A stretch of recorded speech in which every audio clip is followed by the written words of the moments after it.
Hello, everybody. Welcome to my house into Explaining the Myth, continuation of episode 6, about like fucking the history of Mario. So, yeah. So, everything I'm about to talk about, I've already talked about and recorded, but I was recording on fucking photo booth on my Mac. And for some reason, if you record videos that are kind of too long, it just fucking corrupts them all. So, just gotta redo this again, hopefully don't get fucked over this time. And yeah, so the last part I left off just before talking about Super Mario Brothers. That is the next. It was probably the most significant game for the Mario franchise. It is the first mainline platformer game, Super Mario Brothers. So, you know, I think everybody knows this game. It's very iconic and significant. Right in the game, you play as Mario or Luigi if you're doing two players, and you alternate every turn after someone dies, um, traveling across 8 worlds to save Princess Toadstool, who would later be called Princess Peach, from Bowser. So yeah, this is Mario and Luigi's first time in the Mushroom Kingdom, I guess the first adventure here, I think. And yeah, it's a pretty good game. I still like playing it to this day. It's just one of those games you just boot up and play for a bit and see how good you can do. Um, so yeah.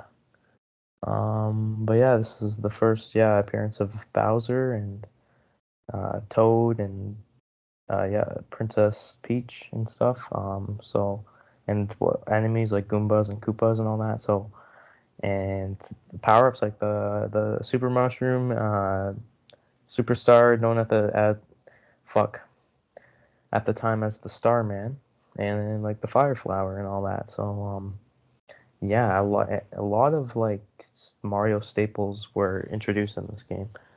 And this game is also pretty significant because it sold like fucking 40 million copies.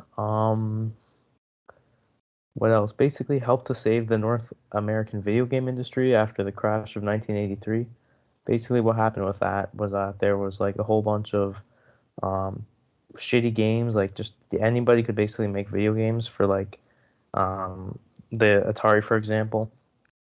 Just he had some stupid ass shit. Like Quaker Oats made their own fucking game and it was ass, and fucking like Kool-Aid probably did. I don't know, just random food companies making games, and there's just all these shitty games.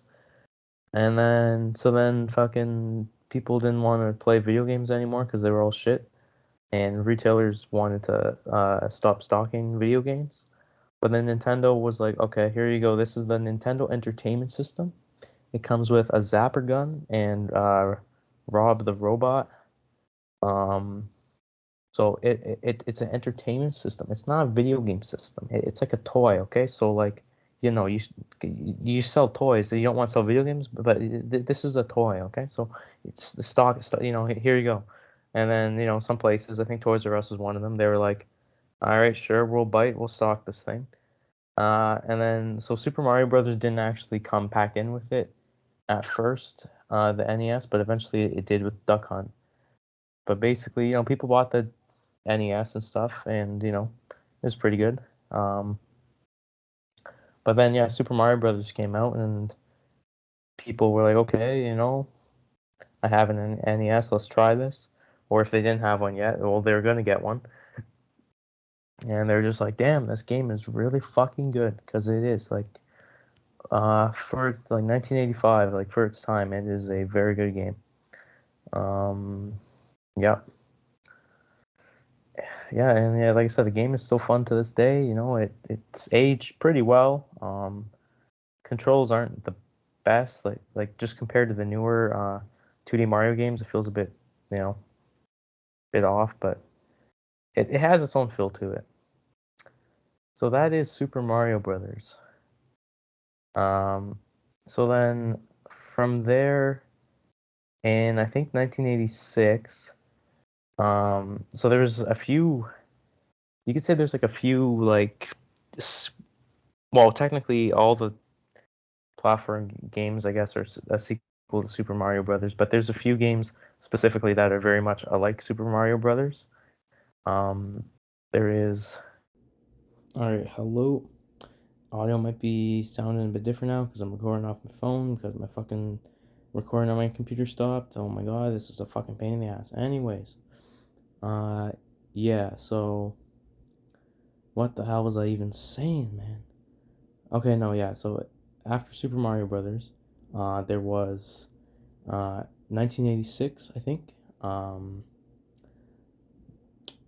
there were a few things in '86 actually. I think there was versus Super Mario Brothers, which was basically Super Mario Brothers, but it was in the arcades now, and um, the levels were kind of remixed. So they kind of just made them like a bit harder, made platforms smaller, added some extra fire bars to some of the castle levels and stuff. Um, so yeah. What else do we have? Super Mario Brothers Special, which was released on Japanese computers at the time, developed by Hudson Soft, which they would later go on to develop some of the Mario Party games. That's pretty cool. This game, Super Mario Brothers Special, is kind of dumb. You know, it's got a weird color palette, and the I see there's a few different versions of it, but at least one of them, the screen doesn't. I think all of them actually. The screen doesn't even like scroll. It's like you get to the one end of the screen and the whole and then goes black for a sec, and then it loads like the new screen. Like it's really dumb. Um, but the levels in this one are basically all new, and they have some power ups from like they have like some stuff from the early arcade games. Like I think they have the barrel from Donkey Kong as a power up. They have a hammer from Donkey Kong, and they have as an enemy sidesteppers from Mario Brothers. I think so. It's pretty cool. But it's just not a fun game to play really. It's like really slow and stuff. So, and then what else is there? I mean, there's also like All Night Nippon Super Mario Brothers, which I think this is literally just a reskin of Super Mario Brothers, but with like some Japanese bands like put their IP in it basically or some shit. I don't know, whatever. But also, and again, I think this is all 1986, all these different versions, which is kind of insane. But the real like sequel to Super Mario Brothers is Super Mario Brothers: The Lost Levels. That's what it's known as over here in North America. But in Japan, it's called Super Mario Brothers 2. Now, we didn't get this game until Super Mario All Stars on the Super Nintendo, um, which was a compilation of four of the NES Mario games. Um, but what the hell was I saying? Super Mario, yeah. So this is almost like a meme among like Mario fans because like Mario fans have heard the story of this like hundreds of times. But if you don't know anything about Mario, then you're not gonna know this probably. But basically, we got a different Super Mario Brothers 2 over here, um, which I will talk about because we'll get to that shortly. But basically, in this game, so Super Mario Brothers: The Lost Levels, um, it's the same thing again. Basically, like it's like 8 worlds again. Well, actually, no. There's a world 9, world, and then worlds A through D. Um, so but it's basically the main game, 8 worlds again. Bowser kidnapped, Princess Peach. You can play as now. There's only the game's only one player now, but you can play as either Mario or Luigi.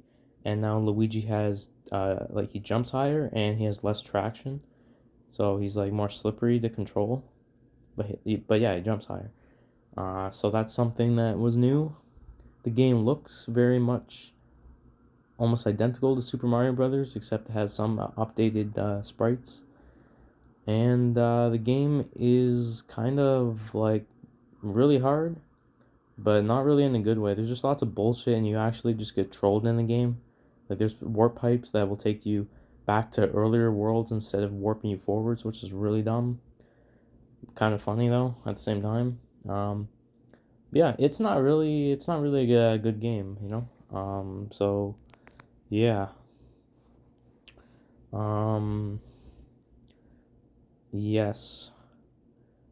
But anyways, there was that Super Mario Brothers, the Lost Levels.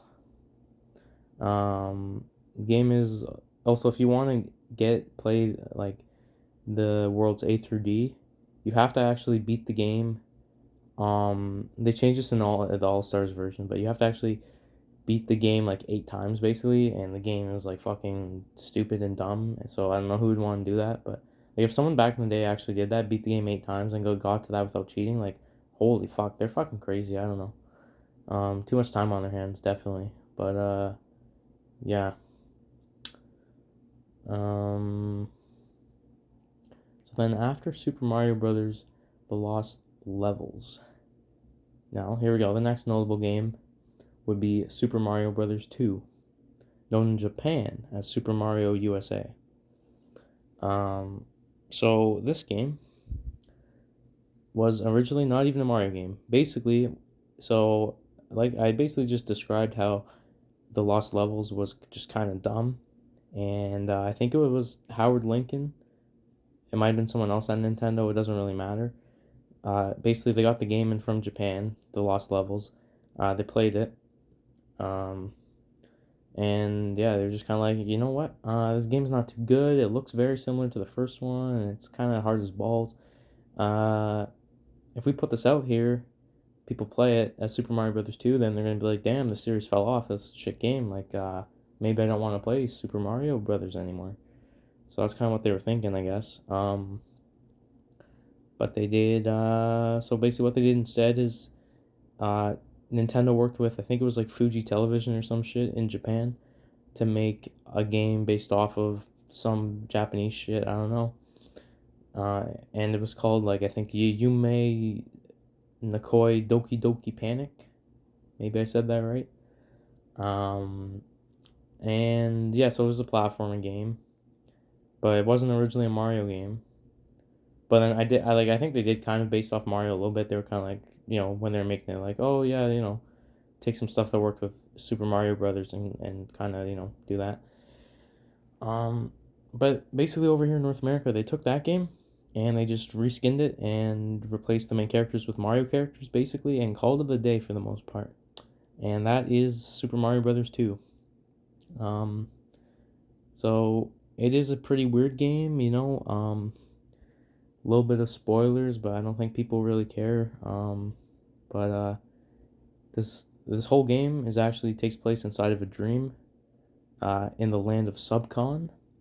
So you can play as Mario, Luigi, Toad, or Peach, and yeah, you just have to freaking. Well, that's the thing. Bowser's not even the main antagonist. You have this guy named Wart, who's just this big ass frog guy who looks dumb, and you defeat him at the end by throwing vegetables into his mouth, and he dies from that. I'm trying to even think why you even like. Why well no, I guess because Wart, he's trying to like take over the kingdom of Subcon or whatever. Um, but yeah, this game had a lot of not a lot of enemies would become staples from this game because it has some enemies that have never really been seen again. But there was like Birdo, aka the Suction Queen. If you know, you know. Um, Shy Guys, Bob-ombs all made their first appearance in this game.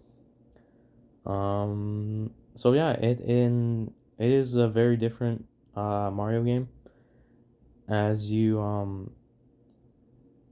can't like defeat enemies by jumping on them. You actually have to like pick them up and like throw them off the stage or throw them at another enemy. They kill them.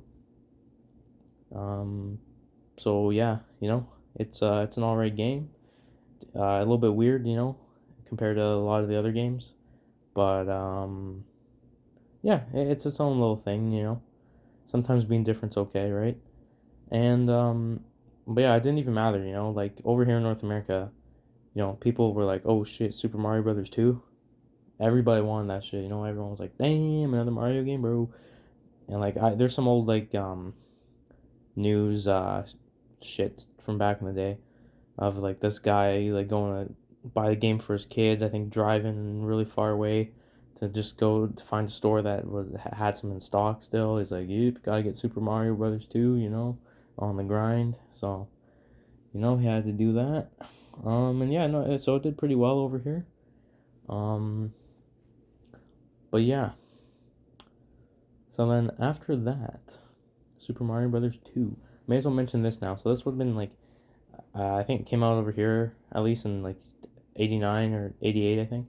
But in 1989, over here in North America, this isn't the game, but I will mention it still.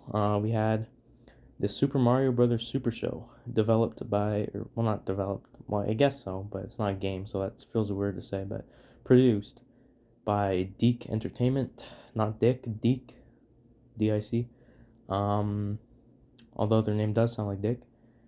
Um, and yeah, it's just a cartoon based off of Super Mario Brothers and Super Mario Brothers 2, um, which features Mario, Luigi, Peach, and Toad as the main characters, and well, I guess Bowser too, he was still called King Koopa at the time. Um,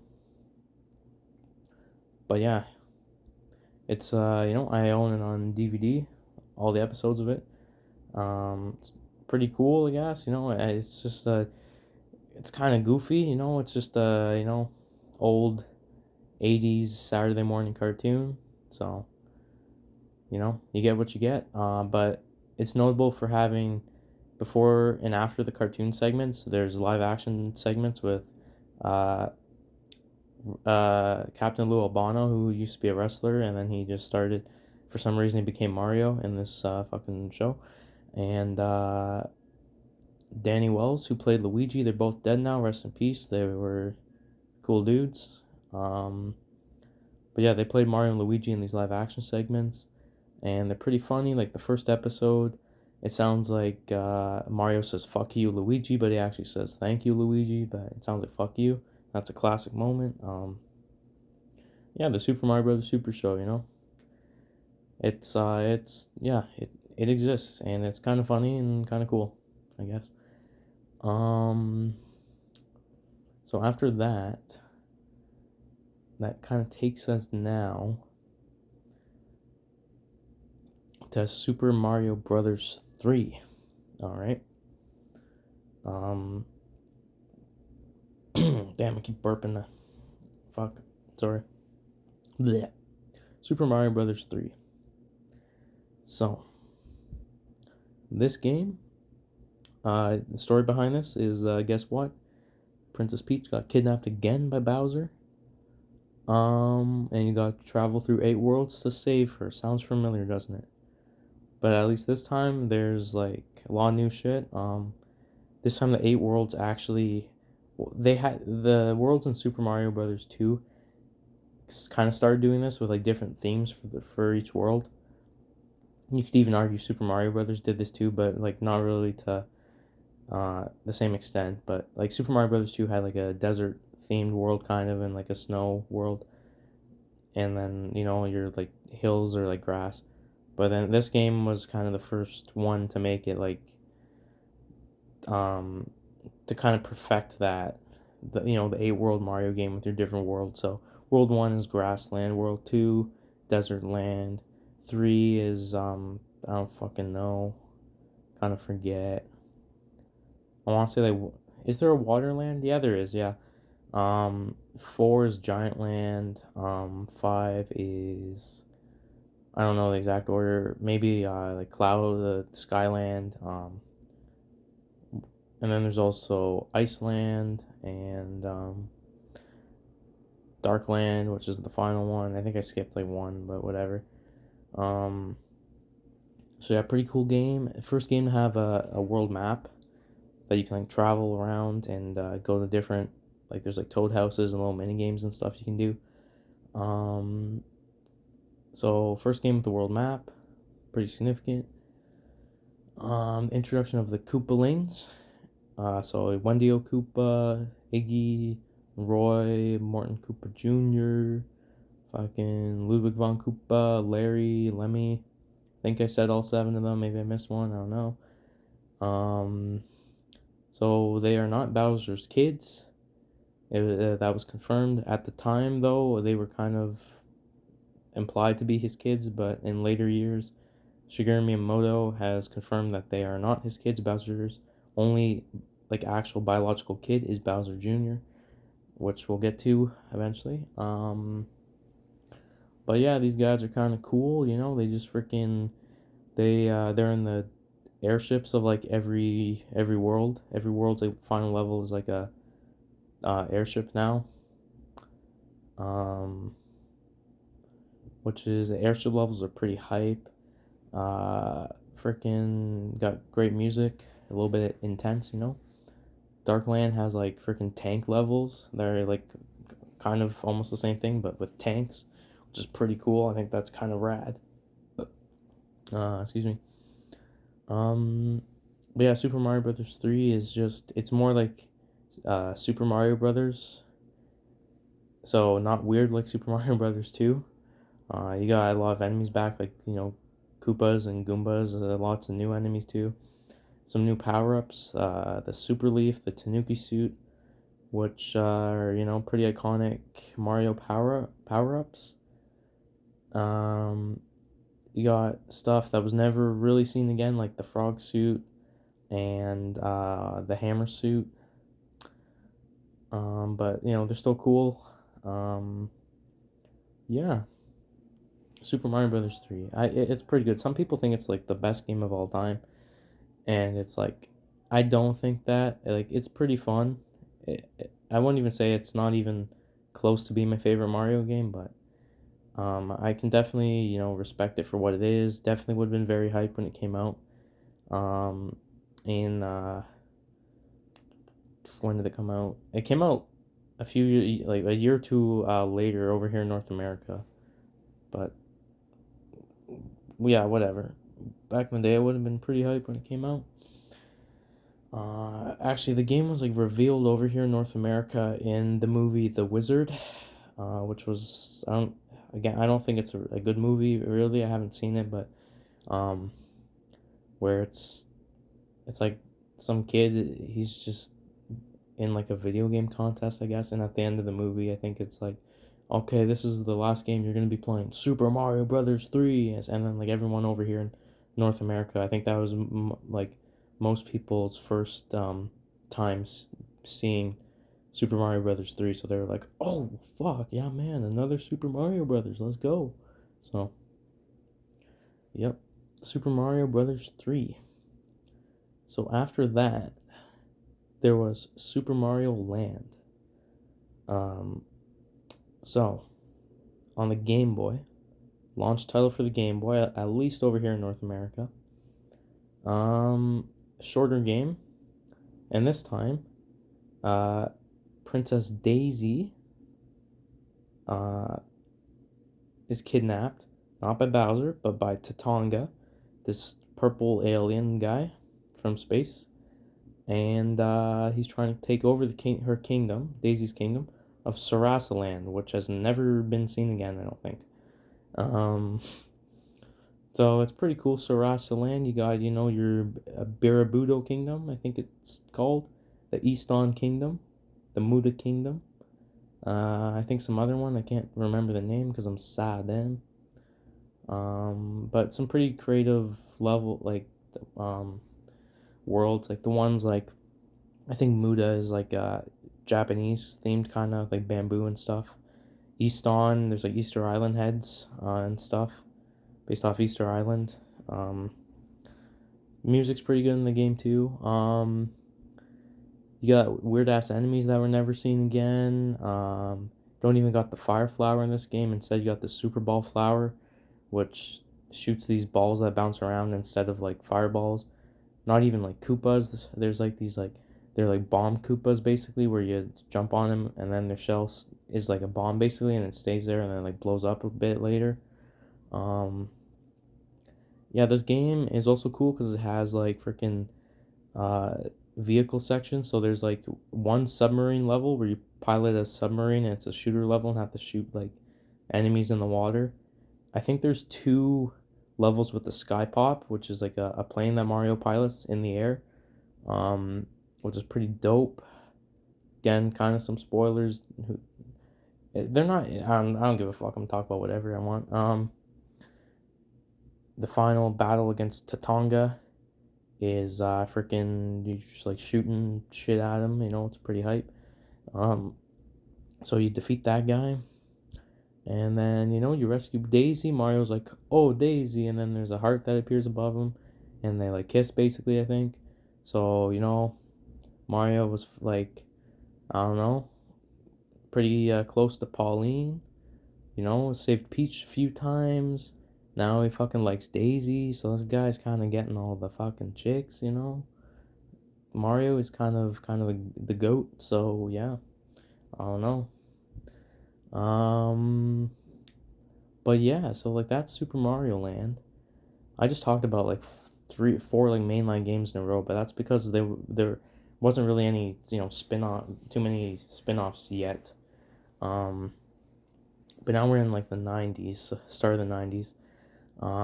So there were some other random like Mario was in Punch Out as a referee.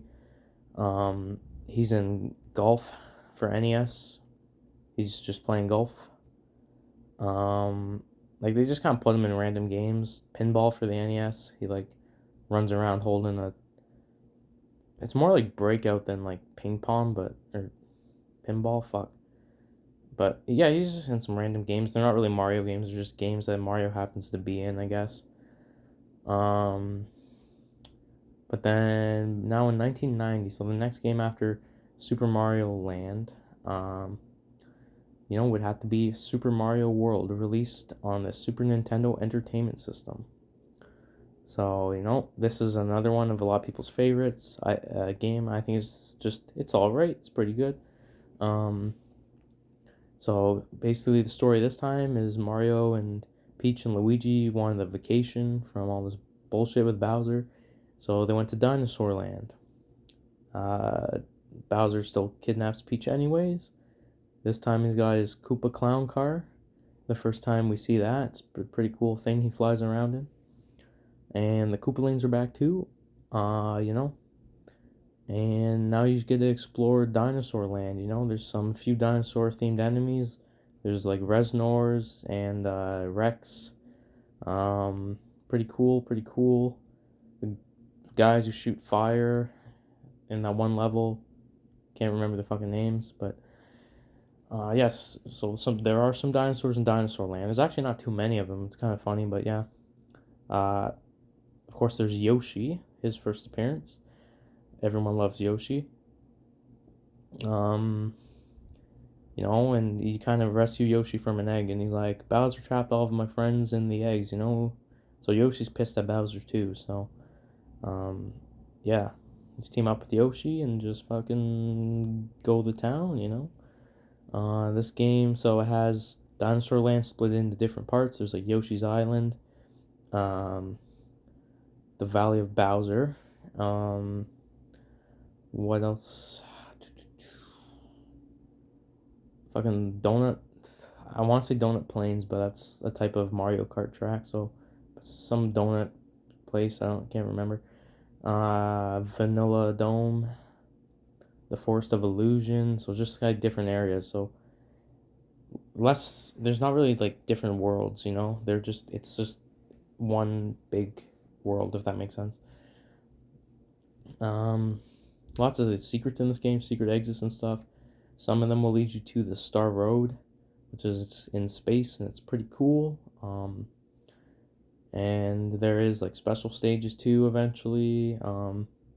This game had the Cape Feather, allowing Mario to fly indefinitely in the air as long as you know how to use it properly. It has the P Balloon, which is kind of stupid power up where Mario just kind of inflates like a balloon and can float around. It's only in like 2 levels.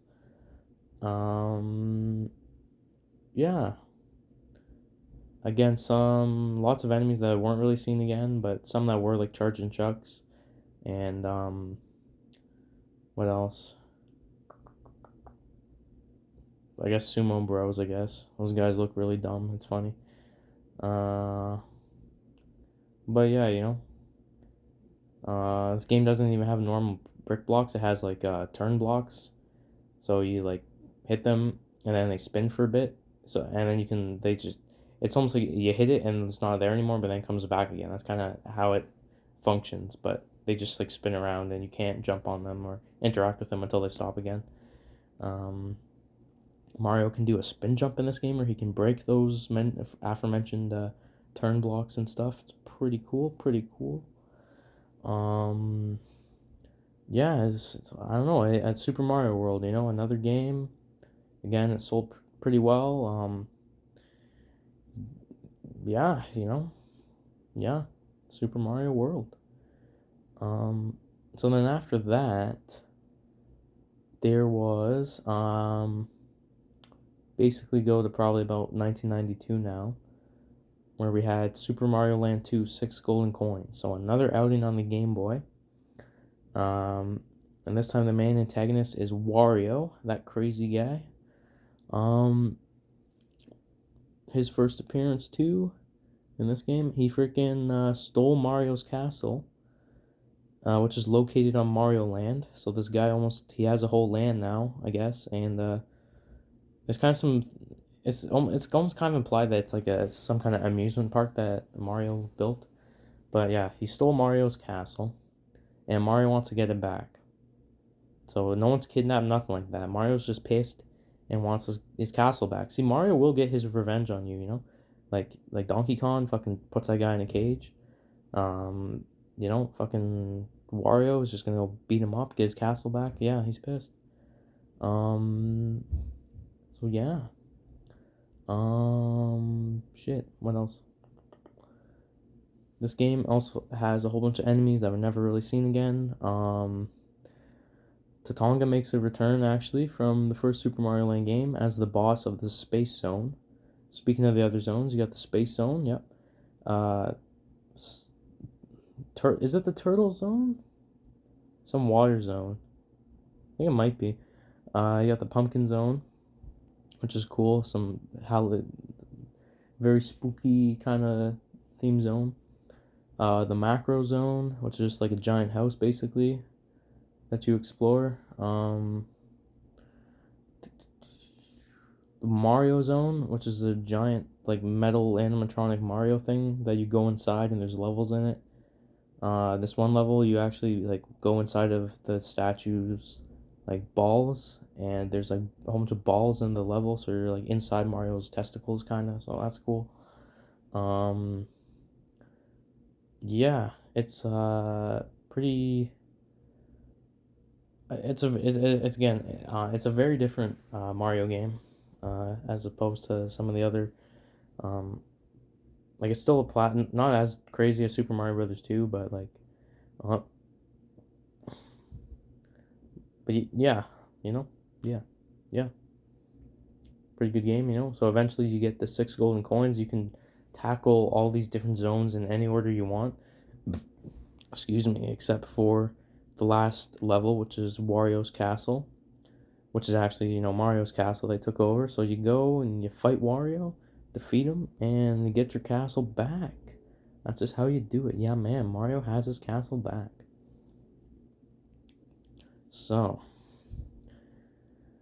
So that was in yep, 92 I think. But you know what else came out in 1992? Super Mario Kart, the first game in the Mario Kart series. So the way this game came to be was that Nintendo had F-Zero, which is a futuristic racing game on the Super Nintendo. I think it launched with it, I'm not really sure. It came out slightly afterwards, I think, maybe. I don't know. And yeah, it uses the Super Nintendo's Mode 7 feature to basically make it look 3D, even though it's not actually 3D. It's like fake 3D kind of, but everything's like flat still, but It's pretty impressive for the time, I guess. And they kind of wanted to make a two-player version of this game, and then they were trying to do that, but they're like, okay, we can't make the game as fast as it is because the F Zero is pretty fast game, like the cars go really fast and shit. So they're like, okay, we gotta slow it down a bit to get the SNES to be able to reasonably run this game with two players. So then they were kind of thinking, okay, well, make it like a go-kart game, right?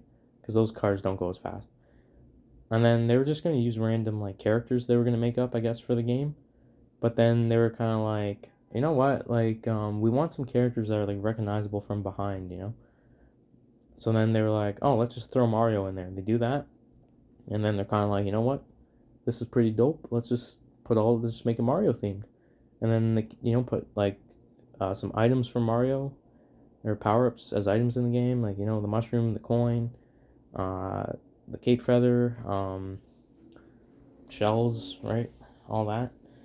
Bananas, because Donkey Kong likes bananas. Um, and yeah, that was Super Mario Kart. So that game, all of the courses are kind of based off of Super Mario World loosely. Like, again, there's like Donut Plains, two Vanilla Lakes, um, the Bowser's Castles. You use the theme from, I think, the final boss theme from Super Mario World, the Evil King Bowser, as like the theme for the Bowser Castle track. So yeah, it definitely some Super Mario World influence, but that makes sense.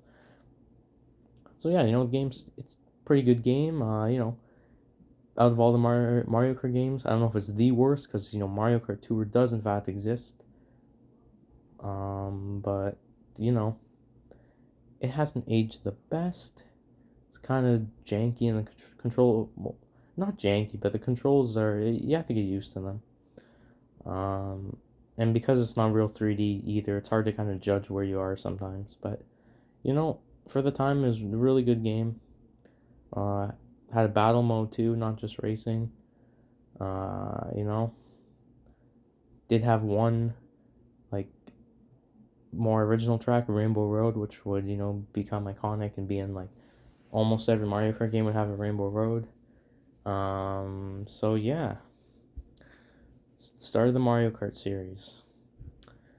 So then, just quickly, I should probably mention too, because I talked about Mario World and 3 before. They did make cartoons for Super Mario Brothers 3 and Super Mario World respectively. So, The Adventures of Super Mario Brothers 3 and Super Mario World, created by Deke again. And these ones, they don't have the live action segments, and they replace some of the voice actors. Like Captain Lil Bono doesn't play Mario anymore. I know that for a fact, but they have some guy that still sounds like him, so it's okay, I guess. Not as good as Captain Lou, but still pretty cool. And yeah, you know, yep. Just wanted to mention that. Uh, I would say out of the three shows, like, oh no, I do like the Super Show a lot, but The Adventures of Super Mario Brothers 3 actually, like, it's like feels more like the games, but as a cartoon. The Super Mario Brothers Super Show sometimes some episodes don't even really feel like there's lots of Mario stuff going on, but yeah. But that's just my opinion. They're all pretty good in their own right. So, oh yeah. So then we get to like 1993, where the first notable thing I can think of is the Super Mario Brothers movie comes out. So you might be saying, Ethan Wagner, what the fuck? The Super Mario Brothers movie's coming out April 7th of this year, 2023. Yeah, but there was a live action one in 1993 that came out. At least I think it was 93. And, I've seen it. I think it's, uh, it is kind of, I like it. It is kind of bad though. It's not that good. It doesn't really, at first glance, doesn't really have much to do with Mario per se. Um, but it's like one of those so bad it's good kind of movies. So you just kind of watch it, just don't expect the best movie you've ever seen because it's far from it. But It's a funny little movie, you know. So there was that. Um, Before I forget, I should mention because when I recorded this episode last time, I didn't mention this. There were throughout all the '90s just some really like stupid and random educational games featuring Mario. So Mario teaches typing, Mario teaches typing 2, that were on computers at the time. Mario's early years, fun with letters, fun with numbers, and what's the last one? Fuck, I don't know. Whatever. Some games for babies basically where you just fucking click on. It's like find the dog, and you click on the dog, and it's like, oh yeah, man, good job, shit like that. There's Mario's Game Gallery where you just play games with Mario. That was on the computer, and he fucking like talks to you. Charles Martinet, that's kind of one of his earliest gigs. Mario, that guy's the goat. I met that guy at Niagara Falls Comic Con last year. Pretty cool guy. Got his signature and all that, so that's cool. Um, but yeah, what else was there? Uh, fuck. Mario's Time Machine, where you have to basically do your history homework and find out the dates when shit happened, and because Bowser stole all these artifacts from different time periods, and you gotta bring them back and put them in the time period they're supposed to go in. Mario is Missing, where you play as Luigi, and this came before Mario's Time Machine, but it's almost like the same thing, and is focused on like geography questions instead of like history, basically, because you like travel around the world, doing shit. So those games were on the computers, but also on the NES and SNES, I think, both of them. And there's some differences between the versions. Mario's Time Machine on the NES is like it's almost like a platformer game as opposed to on computers and stuff. So it's almost like a different game entirely. Um, so yeah, none of these games are really good. They're all kind of shit to be honest, but you know, may as well mention them. A lot of them like weren't actually developed by Nintendo, but some other like companies. Um, and then I may as well mention this too. I think this was 1994, but we'll throw it in here with all these other stupid games. Hotel Mario, released on the Philips CDI. It's not even a Nintendo console, but Nintendo had this game on it, and then like 3 Zelda games. Because they had some partnership with fucking Philips. Well, they were gonna partner with Philips to make an actual like console, basically that would support I think like Super Nintendo games and stuff. Or no, well, no, it was gonna use big thing was it was gonna use like discs, right? Because that was kind of like the new technology. You could store way more data on a disc as opposed to a cartridge in that. I mean, they were supposed to do this exact thing with Sony, and they were gonna make. So there's like a prototype for this, the Nintendo PlayStation. You might be thinking, what the fuck? Nintendo PlayStation with Sony. No, yeah, this was gonna be a thing.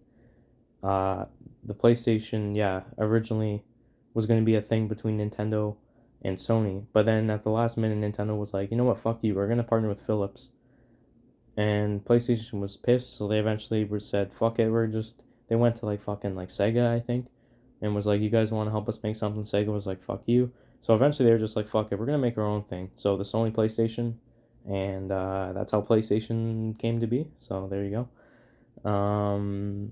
Anyways, that's almost a story for another day, but I'm talked about it anyways because I think it's interesting. But so I don't know, Nintendo and Philips made this stupid ass thing. Uh, or well, no, it was more Philips' own creation, but then Nintendo licensed them the Zelda license and the Mario brand. Hotel Mario, you go around opening or closing doors of the 7 Koopa hotels. Each one's owned by a different Koopaling. Game has some horrible cutscenes that are like classic staples of fucking YouTube poops from back in the day. Um, yeah, not a great game. I haven't played it, but it's one of the goofiest ad games of all time, dude. Um, And yeah, Hotel Mario, yeah, it's a pretty dumb game, but it's just a big meme among Mario fans. But yeah, that happened. So, what else are we doing now? 93, 94. I'm trying to think about 94. I know that Donkey Kong had a little bit of a resurgence in 94. There was Donkey Kong came out, and you might be thinking, you already talked about Donkey Kong. Well, I'm talking about Donkey Kong on the Game Boy. It's just called Donkey Kong, but most fans call it Donkey Kong 94 to differentiate the two. And this game, basically, the first four levels are just the original levels of Donkey Kong again. But then after that, the game is more, it's like a puzzle platformer. There's like more puzzle elements to it. Like you have to find keys to open like these doors to finish the level. Um, some cool places you go to. There's like the a forest and stuff. Um, like world. There's a Big Ape City, which is like a kind of like New York City. Um, you don't get confused, but like there's New York City. There's Big Ape City, and then there's New Donk City too. There's like three different kinds and variations in New York City, basically in the Mario franchise. Probably even more. It's a little bit fucked, but that's all right. But no, this game, I've played a bit of it. I would like to, play it, actually finish it one day. Mario can do some like fucking like backflips and shit. It's kind of dope actually in this game. And yeah, the final, I don't know if I think it's like the second final level. I'm not really sure, but you just like Donkey Kong's like fucking ginormous, and he's just trying to fucking like punch you and shit on top of like it's like some King Kong shit on top of like the big tower, and probably like one of the best songs from the Mario or Donkey Kong franchise can be heard in this game. Showdown at the Tower. Even not with the Game Boy instruments, it sounds pretty good, but there's like a good metal remix online of it by uh, Ga Metal, GA Metal, or Game Metal. It's like game and metal if it was one word. I don't know how to say it, but anyways, he had a good metal remix of it, and it goes pretty fucking hard. So yeah, Showdown at the Tower, um, from Donkey Kong on the Game Boy. I just want to shout out that song. It's pretty good. Yeah, yep. So that's Donkey Kong 94. Donkey Kong Country came out this year, I think. So where it's basically Donkey and Diddy Kong got their bananas stolen, their banana hoard from King K. Rool. So it's that guy's first appearance, and they're just pissed. They want to get their bananas back, so they just travel through the world just to go fucking kill that guy. Um, and this game also features Cranky Kong, who is the original Donkey Kong from the arcade game. That's how that works. Uh, Although that might have even been retconned recently, I'm not really sure, but I mean that's what it was supposed to be when the game came out. Yeah, the whole Donkey Kong thing, I kind of talked about it in the first episode a bit. It's a little bit confusing, but basically what you need to know, I think, is Baby Donkey Kong is the modern day Donkey Kong. Uh, Donkey Kong Jr. Well, no, wait, that would mean Donkey Kong Jr. is like Cranky Kong then, wouldn't it? And then, or who's Donkey, or no, Donkey Kong Jr. maybe is the Donkey Kong you play as in Donkey Kong Country. Maybe. See, I don't even know. It's fucked, man. Um, but we'll probably get to Baby Donkey Kong when we talk about Yoshi's Island DS, I guess. That's still way in the future from now. We're only in 1994, so. Yeah, Donkey Kong Country, And I should also mention, well, the next year in 1995, Yoshi's Island came out, and Wario had his own. By 94, he would have had a few games on the Game Boy, the Wario Land series, so he has his own series now. Eventually, he'll have the WarioWare series. So all these, side characters are kind of getting their own series, right? That's kind of what's going on at this time too. Um, yeah, may as well talk about Yoshi's Island quickly. So in this game, it's like a prequel. Uh, Mario, Luigi, and Bowser, they're all babies in this game. Game starts with, I guess, Mario and Luigi being born, basically. They're getting carried by a stork. So I guess babies are delivered by storks in the Mario universe. At least that's one way that they can be born. So I guess, I don't know if sexual intercourse happens or not, like, for that, but, I don't know. Um, Basically, the stork's flying. Kamek, Bowser's, kind of right-hand man. He's a Magic Koopa, a species that was first introduced in Super Mario World. Um, he's kind of the goat Magic Koopa, the main one. Fucking flies into the stork, and the stork falls or drops the babies. I think he takes baby Luigi, and then baby Mario falls down on the back of a Yoshi. And there's like other Yoshis there. They're all in the forest, and they're like, "Damn, we're gonna bring this baby back because we're cool guys. We're gonna try and get this baby to his parents and save baby Luigi." You know. So that's what they do. Baby Mario and Yoshi. They go through all these different ass levels in that. Yoshi transforms into like a helicopter at one part. Then it's kind of crazy. Different shit. And then eventually, there's freaking Bowser, baby Bowser. He's a baby in this game too, but he's I think he's just pissed because he just wants to ride on Yoshi, but Yoshi won't let him, kind of. He's kind of a bitch. But anyways, they freaking, Yoshi saves the day, I guess, and Mario and Luigi are reunited to their parents. Except it's not actually they actually get brought to the wrong house, um, and not to their proper parents. But we will talk about this again when we talk about Yoshi's New Island, which is again nowhere near where we're at right now in terms of chronological order of the games. But yeah, all right. Let's see. Yeah, so 95. Trying to think what else. There was a Yoshi's Safari, which I think would have been out by this time.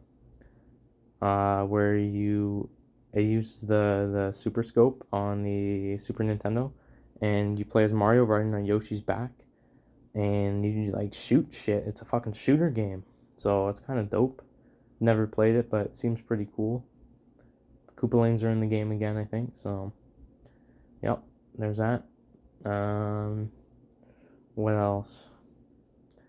Yeah, no, yeah. I'll quickly go over. We're gonna skip forwards a little bit, but just some random ass Mario games in the '90s, kind of like how I did with like all the education games. But, um, there's Wrecking Crew '98, so a sequel to Wrecking Crew, which I talked about last episode. So it's pretty cool. I think in that game, Bowser's just trying to build a whole bunch of condos and buildings and shit, and it's starting to kind of like destroy the environment and stuff, and Mario is kind of pissed, and he's like, fuck it, I'm gonna demolish all this guy's shit. So that's what he does. That game is pretty weird. At one point you meet lots of crazy characters. I didn't even mention Foreman Spike when I talked about Wrecking Crew, but he's like Mario's foreman in the game and kind of the boss. He's in this game too. He's kind of an antagonist. Yeah, this guy's going to be in the new Mario movie by the way, so that's kind of cool. But yeah, you meet there's like a dead ghost girl that you meet in this game for some reason. Kind of weird, but yeah. And that's Wrecking Crew '98. Just more Wrecking Crew, but it's more of a puzzle game now instead of like. It wasn't really a platformer before, like kind of, but you don't jump. What else was there? The Satellaview in Japan, which was a thing for the Super Nintendo that allowed it to connect to the internet. Some random Mario games. There was like a remake of Excite Bike featuring like Mario characters. So that was a NES game originally. Excite Bike. They had Super Mario Brothers 2 was like playable on it, but there'd be a live radio broadcast going on while you played and stuff. So these games are only playable at like certain times during the during the 90s. So a lot of them are like lost to time now, unless, well, no, I think they've been kind of backed up, but you can't play them how they were originally intended, obviously. Um, what else? I was gonna say something. Super Mario All Stars. I talked about that briefly, but collection of Super Mario Brothers 2, Super Mario Brothers 3, and Super Mario Brothers The Lost Levels, all remade with new graphics and music. Pretty cool. Um, and yeah, this is not good. This is almost longer than how this originally was in the first take I did of this. Oh well. Um, yeah. So then I'm trying to think if there's anything else that I missed. I mean, there also in the 90s would have been like a Tetris Attack, which is actually Panel de Pon, which is like a Japanese puzzle game, but it featured Yoshi in the game, so I guess I'll mention that. Um, I'm trying to think of on the Game Boy what else there was. Well, I know.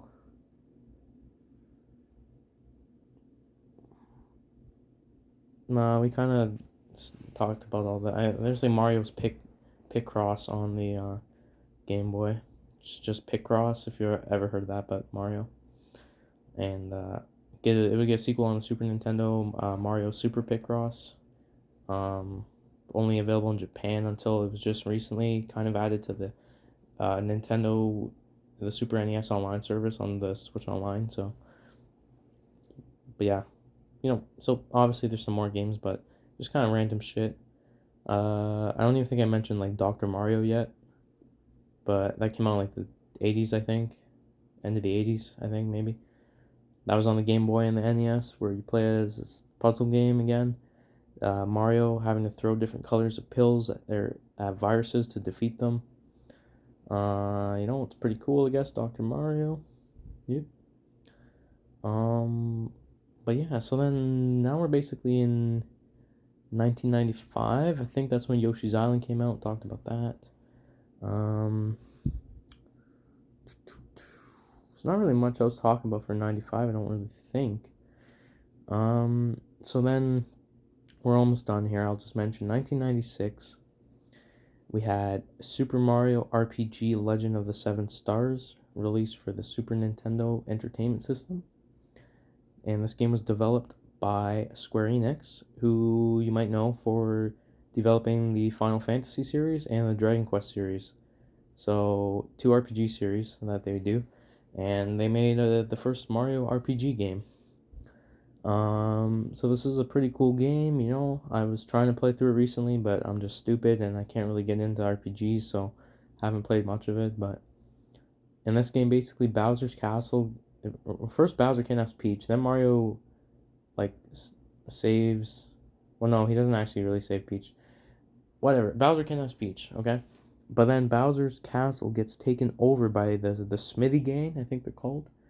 They stick like a giant ass sword in his castle, basically, and they take over his castle, and then Bowser ends up joining you and Peach, and you have the three of them on a team, plus with some other guys that have like never really appeared again, like Mallow and Gino, and you have multiple people in a party, and it's RPG, and you go into battles and you fight people, and Mario, he uses his jumps, fireballs, his hammer to attack. Um, And yeah, so this game actually has more of a story now because there's text. Mario doesn't talk, but all the other characters talk. Um, and yeah, there's some cool shit. There's this one boss in the game is literally just the Final Fantasy boss, but in Mario, they just took one from Final Fantasy, and now he's, yeah, I guess some Final Fantasy stuff exists in the Mario universe, kind of. And we'll probably talk about Final Fantasy again when maybe we talk about Fortune Street, or then freaking um, Japanese version of that on the DS. I forget the name. It's like Ikanawa Street, and Mario Sports Mix and Mario Hoops 3-on-3. So look out for that, I guess. Yeah, eventually. Um, yeah. I'm just thinking if someone knows nothing about Mario here, then this probably they probably don't know what the fuck I'm talking about. Probably, I'm trying to explain it. So yeah, um, Super Mario RPG: Legend of the Seven Stars, pretty cool game, you know. You collect 7 different stars, and you know what? Again, I actually don't really know the ending for this game, and I haven't played it, so yeah. But guessing at the end, you save the Bowser gets his castle back and all that shit. But yeah, I would like to actually beat it one day, so maybe I'll do that. And then, yeah, the next notable thing in 1996 is Super Mario 64. But I think I'm gonna stop before that because that is the start of, you know, the subgenre of 3D Mario games, which is a pretty big deal. So I think that's a good place to stop for now. This is almost an hour. Pretty crazy. First part was just 13 minutes. I mean, I wanted to do this whole thing, like, basically, this whole thing was supposed to be, like, the first episode was supposed to be part of this, and it was going to be, like, an hour and 6 minutes or something, but shit fucked up, so, you know. But yeah. So, I'm just trying to think if I missed anything else that's, like, pretty significant. Not really, I don't think. No. Oh, yeah, I skipped over the Virtual Boy. That would have came out in 1995, I think.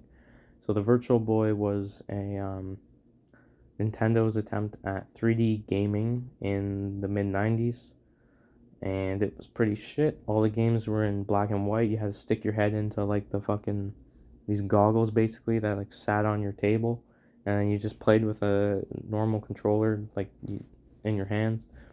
And there's only like 12 games released for it in North America, I think. Or I almost want to say only 12 games in general, but no, there's definitely more than 12 in like Japan and shit. So in terms of Mario games, there was Mario's Tennis, which I think came with it, and I guess was the first Mario Tennis game. But there's nothing that special about it. It's literally just tennis with Mario characters. There's no power ups or anything. It's pretty kind of dumb. But I guess they just figured, you know, a tennis game would be a good way to show off the 3D because you could see the ball bouncing back and forth. Um, and then, you know, they like throw Mario characters in it because why not? Yeah. There was Mario Clash, which is basically a reimagining of Mario Brothers, the arcade game. And except this time you can kind of throw, um, again, not Koopas, I guess, uh, unless they did call them Koopas in this game, but I don't think so. Shell creepers into pipes, and then they like go into the background and stuff. And then there was Wario Land on the Virtual Boy, which is part of the Wario Land series, which I mentioned. That's a thing. It's just Wario going on his own adventures, uh, just looking for treasure usually because this guy likes treasure. Gritty son of a bitch. And yeah, this game you like jump from the background into the foreground and stuff. It's pretty cool. Some people say it's the best game on the Virtual Boy. So, but yeah, the Virtual Boy games have never been re-released. Even though Nintendo should have re-released them on the 3DS, that would have been perfect, but they didn't because they're stupid. I think I skipped over Super Mario Brothers Deluxe, which was on the Game Boy Color. This is a remake of Super Mario Brothers, also featuring the Lost levels, and it also features two-player mode, which I've never played before, but I really want to play it someday because it looks really fun. Where it's like Mario versus Luigi, and you hit blocks, almost like on-off switches, and then they screw up the other player and stuff. They basically have a one-player version of that called You versus Boo, where you just verse like a Boo. You know, that's an enemy first appearing in Super Mario Brothers 3, originally called Boo Diddleys, but then they just call them Boo nowadays. Um, yeah, again, I think that's, you know, mostly everything up until 96. That has some significance, you know. And yeah, so yep, I think that's it for now. If I missed something, maybe I'll talk about it next time. But yeah, so that takes us right up to Super Mario 64, and that's where we'll be starting next episode of this, next part of this, God knows how long episode, because, yeah, we're gonna go all the way up to 2023. We're only in 1996, so, yep. All right. What do you call it? Thank you for listening. Rainer Shine, that Taco Bell is mine. Yeah, man.